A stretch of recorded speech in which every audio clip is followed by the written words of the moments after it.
A new film, My Father's Shadow, made history earlier this year when it became the first Nigerian film to be officially selected for the Cannes International Film Festival. And then not only was it officially selected, it won the Camera d'Or Special Mention, which honors outstanding work from a first-time feature director. That director is Akinola Davies Jr. That film, My Father's Shadow, is set over the course of a single day in Lagos, Nigeria in 1993, about two young boys who join their father on a trip to the city so he can collect his paycheck and spend the day with him. And it's a semi-autobiographical story, and just how semi we're going to get into in a second, that Akinola and his brother wrote together. Where did you get that from? None of your business. And don't beg me when I buy fan ice. Are you boys ready? Yes, Daddy!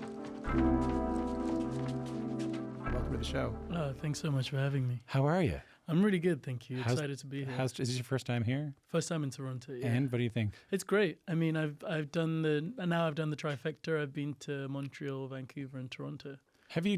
Is it screened already, or is that tonight? No, this is over the course of my life. No, but has this film screened in Toronto? Have you done the screening yet? It screened yesterday, and I've got another screening today. How did it go? It was really, really beautiful. Like the loads of people told me about the audiences at TIFF, and I can attest to the fact that they were wonderful, really engaged, and really wonderful questions. And big Nigerian community in Toronto. Exactly, yeah. So that must have been something for you too. It really was. We ended up staying for about almost like an hour after everything had wrapped down, just like speaking to people, taking questions and taking pictures. And congratulations on I got to get a bunch of congratulations out of the way. So a first official selection from Cannes from Nigeria. Yes. That means to you what? It's an honor, to be honest. I think there's a real amazing lineage of Nigerian filmmakers and films, and to be recognized in that way is just a testament to all the work that's come before us. And then you won.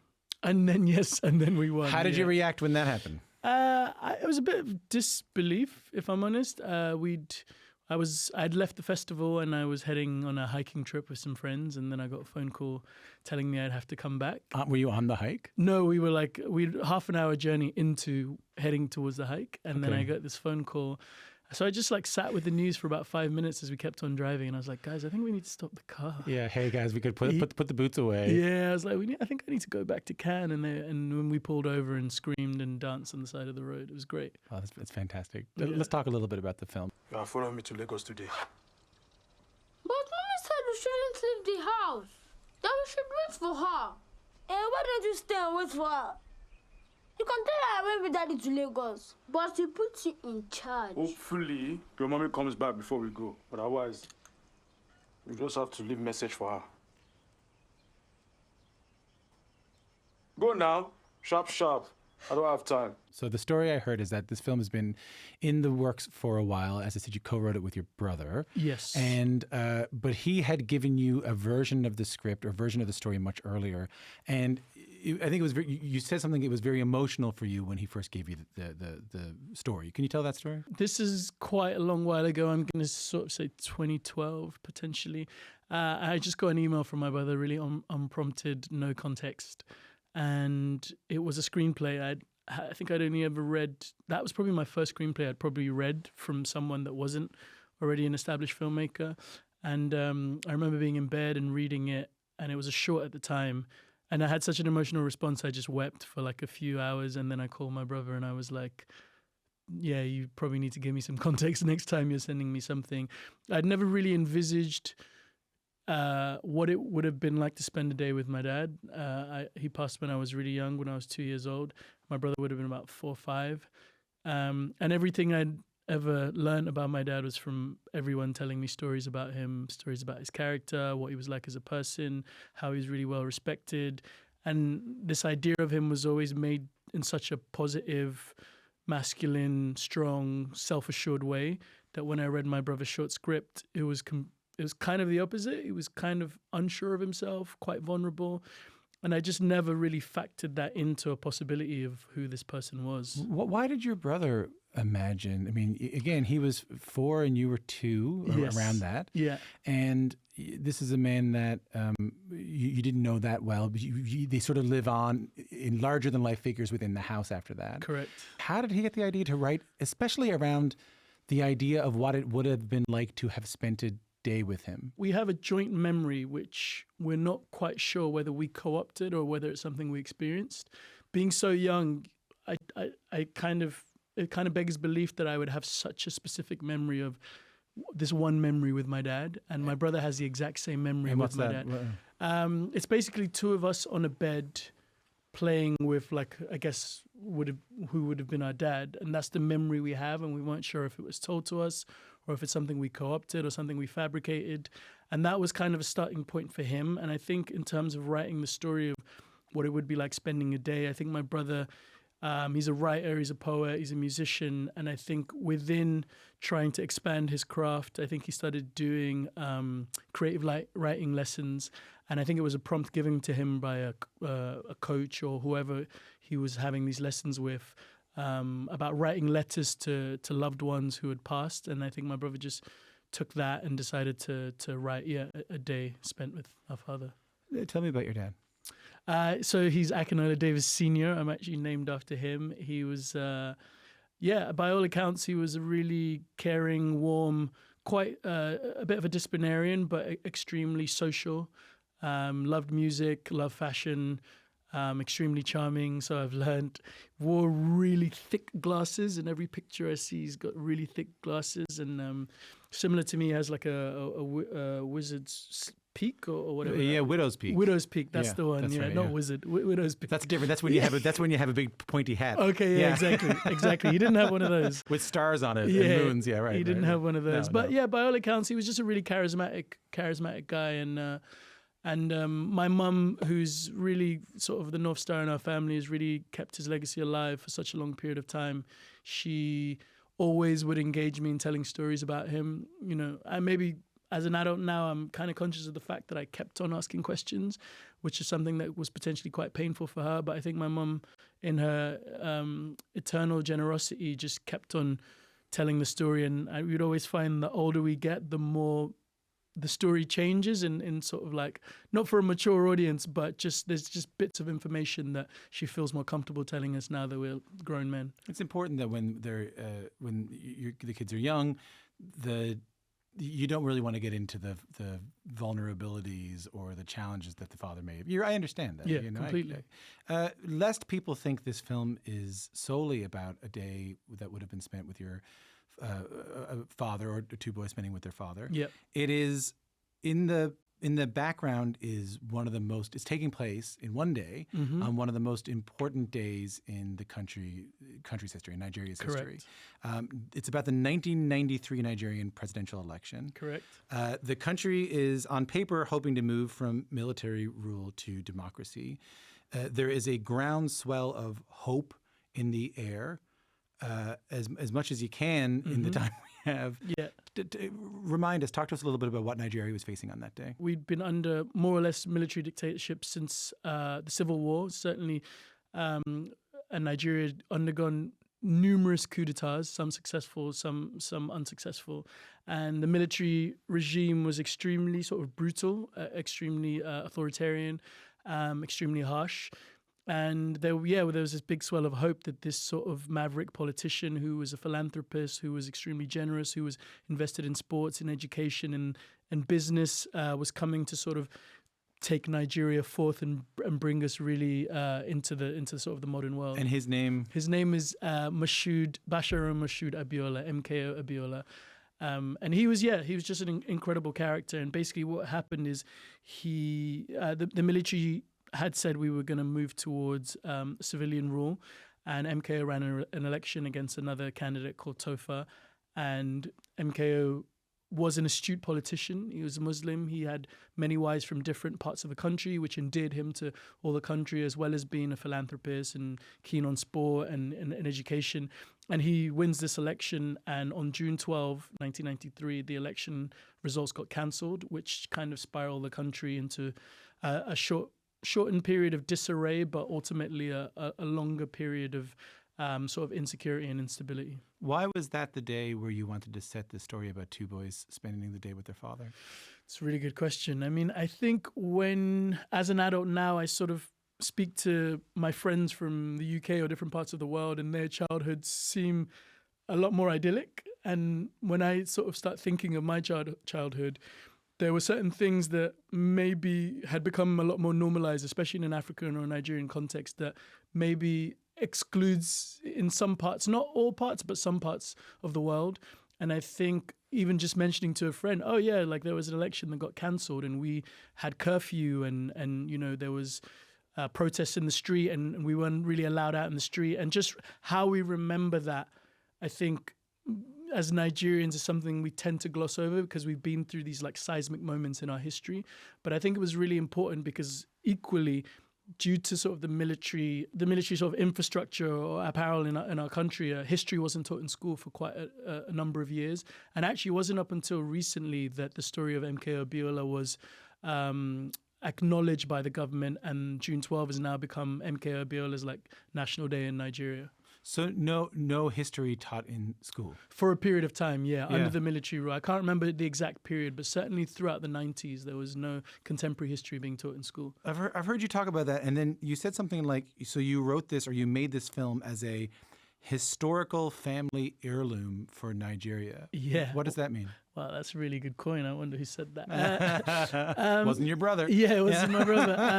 I think the beauty of cinema allows you to transport people places. I think as a country that has a deficit of not being able to know its own history, I think it's really important that as Nigerians and as artists, as people who try and take ownership and agency within our own story, that it's important to reference what's happened in the past so we can avoid those situations in the future. Now, that's a lot easier said than done, but I do think all Nigerians are entitled to their history, whether they choose to, engage with it or not. But this is fact. People lost their lives, people protested, and I think just as a vestige of something that was important, because we scanned a lot of history, we did a lot of research with people from like our parents' generation to get the facts right. Yeah. And there were a lot of people who were like so invested. I remember speaking to student activists at the time who had never seen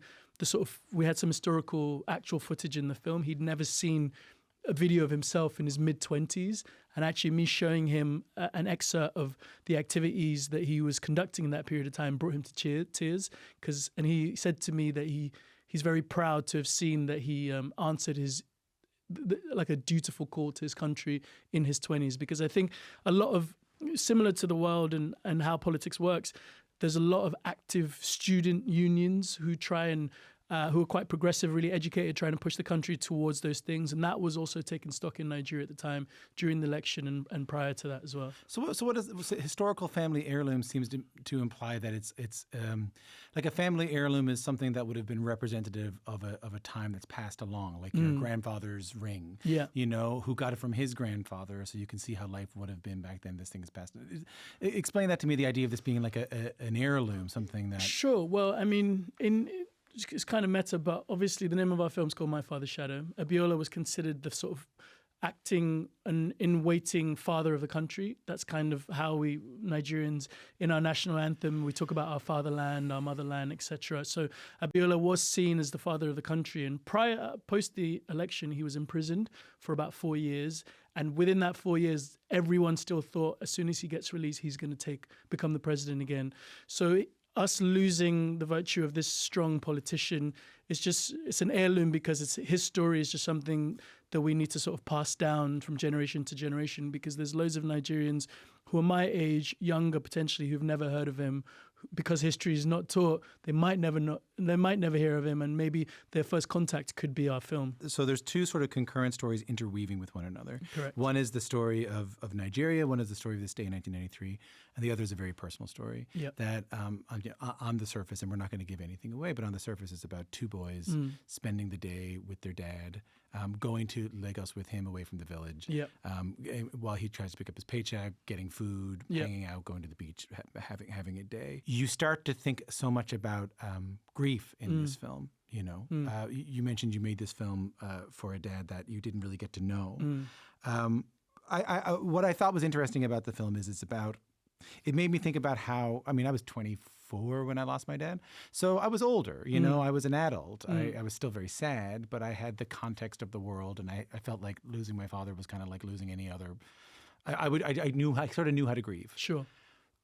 What did you learn about how children grieve, childhood grief, in making this film?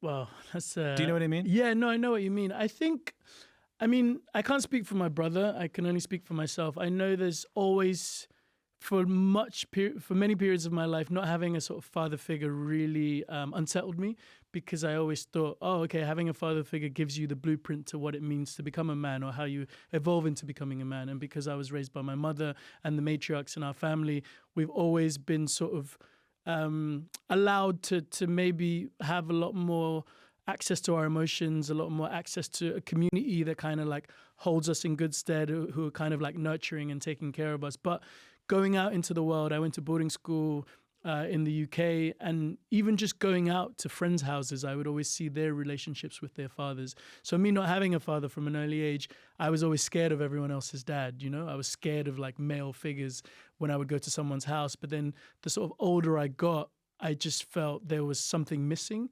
And every time I would speak to my mum, especially I remember in my teens, 13, 14, 15, I was really...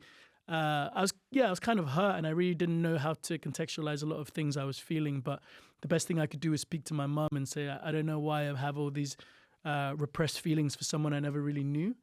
And my mum was like, yeah, it's fine. You never really knew him, but you are 50% me and 50% him. So there's bound to be some traits. But what I will hold steadfast is that these are the stories I can tell you of your father, because I owe you that much. But yeah, I guess... Does that show up in the film at all? Yeah, I think there's a lot of similarities. I think, and that's not just with me. I think it's across the board with my siblings. I think we're all fairly charismatic, I want to say. I think we're all people. We love people. We love engaging with people. We're very curious about the world. We love music. We love to travel. We love the arts. And I think one thing we definitely get from our mother. I'm the only one who doesn't have the privilege of being a parent yet, but I see in my siblings completely fantastic siblings, and I think 2 of my siblings are brothers, and I have a sister as well, and I see them being I see them in having the endowment of all these things that have been reflected back to us of what our father was like. Well, what were the name of the two? What's the name of the 2 boys, the 2 young actors? Oh, Marvelous and Godwin. So they are they're wonderful in this film. Thank you. What did you tell them about the day they are acting? What did you tell them about what they're doing with their father? What did you tell them? Well, I think as a director, things are on a need-to-know basis, especially when you're working with child actors effectively. I didn't really want to tell them too much about the political context, because for me, their opinion or understanding of the political context kind of had to mirror that of me and my brother when we were that age, because in 93 we were the same age as 2 of our leads actually.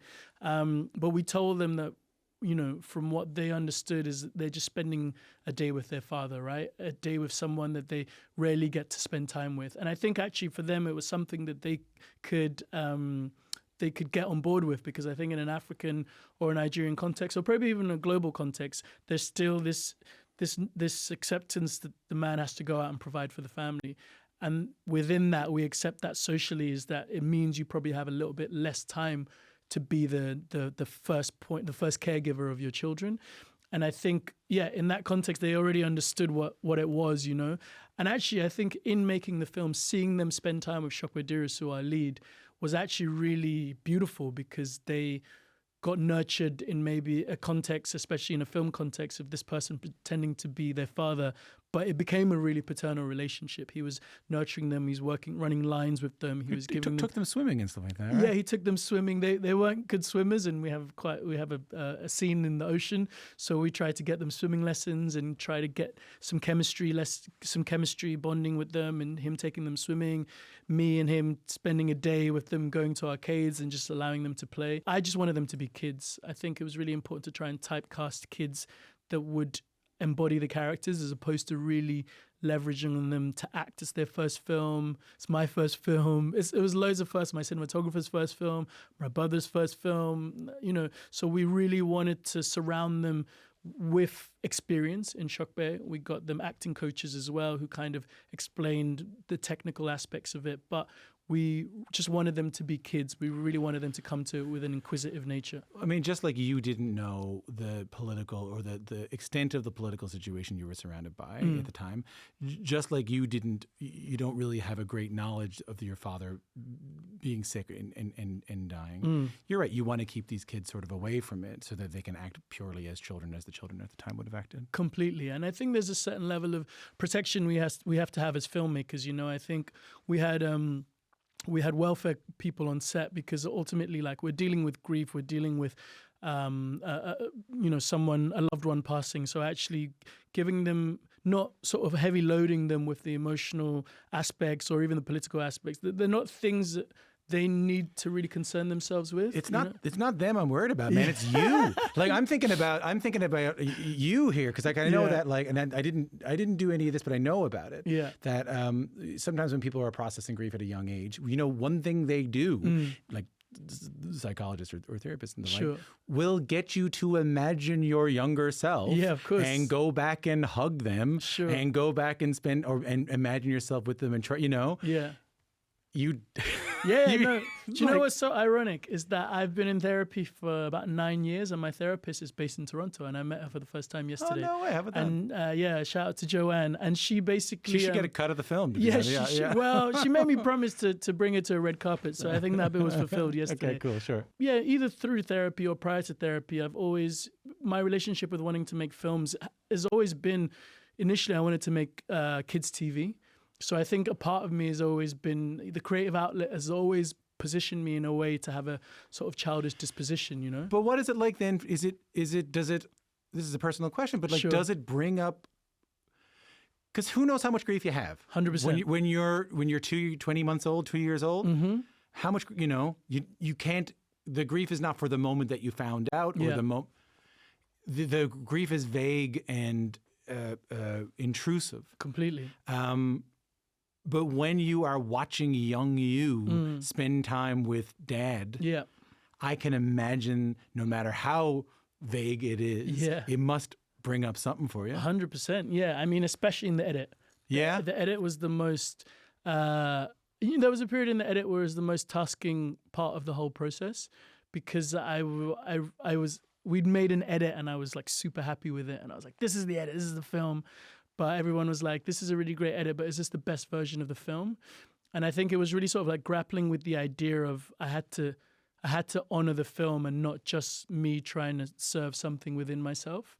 And actually, I think that was quite a powerful thing, realizing that, the version of the film for me, I'm happy with, but I want to make the best version of the film for me and all my collaborators, because this is not just about me. So yeah, me and Joanne, we had a lot of sessions, and I realized I was still grieving. And actually, in order to get past this, I potentially had to let that version go to get to this new juncture. And I think, hopefully that's what came out in the film we have today. Shout out Joanne. Shout out Joanne. Really shout out Joanne. She's great, man. I did learn a little bit about your folks, and there was a story I wanted to hear. So they were in the music world. They ran a record label. Yes. They were a creative team. Yes. I read this one line I wanted to ask you about, that they had Stevie Wonder over for dinner. Yeah. Well, not for dinner. I'm not sure if it's dinner. This is before I was born, but there was I believe Nigeria had a cultural festival called Festac. I want to say 77 or 73. I can't quite remember, where it was like a colloquium where they were trying to bring everyone from the diaspora to Nigeria to experience the sort of culture of Nigeria. So within that period of time, loads of people came to Nigeria, and Stevie Wonder was one of the people that came. And the old house, not the house I grew up in, but the house my siblings grew up in, there's a picture of, I guess, like a gathering or a party at the house, and we have like a young Stevie Wonder in like black and white pictures, and like my dad's in the background, and it's kind of crazy, to be honest. What did they say about him? Did they say he had a good time? Yeah, he definitely had a good time, man. I think he had a wonderful time. But it's Nigeria, If you don't have the pleasure of being, I would suggest to anyone to come to Nigeria. It's a real experience. It's full of life. Has your mom seen the film? She has seen the film, yes. Tell me about her reaction to it. Do you know what? I was a bit worried because obviously we're borrowing a lot from reality, but the work is still fiction. And it's also someone she knew for decades before you. 100%, 100%. Yeah, I was a little bit worried, but my mum has always been a champion of us expressing ourselves. And when she watched the film, I like sat just across her, and she just had a smile on her face the whole time. And she didn't fall asleep, which is great because my mum loves to fall asleep within like 5 minutes of every film. But yeah, she watched the whole thing. She was beaming from ear to ear, and she loved it. Has the film screened in Nigeria yet? No, we have had a small cast and crew screening a month or so ago, but we have a theatrical release on the 19th of September. So given that, as you mentioned, history for a while was not taught in Nigeria, that this chapter in 1993 was very much hidden and put away for a while, given that you told me that there are activists involved in the student movement who have never seen footage of themselves who would have been in these things, and the division since the annulment of the election in 1993, from everything I've read, has permeated ever since. It's lasted. How are you feeling about this film screening in Nigeria? You know what? I'm excited. I really just don't know what the response is going to be like, but I latch on to the fact that I'm really proud of the film, and at different stages of making it, I felt very sort of emotional. So I'm excited for anyone seeing the film for the first time. And equally, I think Nigerians are a very like critical society. So, but I like that. I'm, it's not to say I like being combative, but I do like to stand on business. I do like to stand on the things I create. And I'd love whatever discourse that comes from it, because I think, I made a film a long time ago referencing pictures of my mum and dad, and I remember one of my aunts was like to my mum, "Why would you allow him to put this information in there?" And my mum was like, "Well, it's the truth, And I guess I just stand on that because me and my brother, when we work, we are very we focus on the minutiae, and every detail that we put in the film is based on a truth from someone within our research. So as much as possible, I'm excited to see the response because, whilst it's also our truth, but a historical truth in Nigeria. So, yeah, I don't know what it will be, but I'm excited for it. If anyone has a problem with it, you can say, hey, you can have a problem with it, but everything in here is the truth. Yeah, and I'll just say, Tom Power said it's good as well. You can put my name up on the poster if you want. Yeah, let's do it. And you know what they'll say? Oh, okay, never mind then. We're good. Yeah, exactly. That's what I thought. They'll say, you know what? We're good. If he liked it, the guy from Newfoundland plays the banjo. Exactly. Things are good. Yeah, exactly. I do think it's absolutely stunning film. Liv and I, who produced the piece, we were talking about it, and we just really loved it. Thank you, guys. It's a great exploration of grief, of a story that is in Canada we don't often get to hear. Sure. And just artfully told. Thanks for coming in. Thank you so much for having me.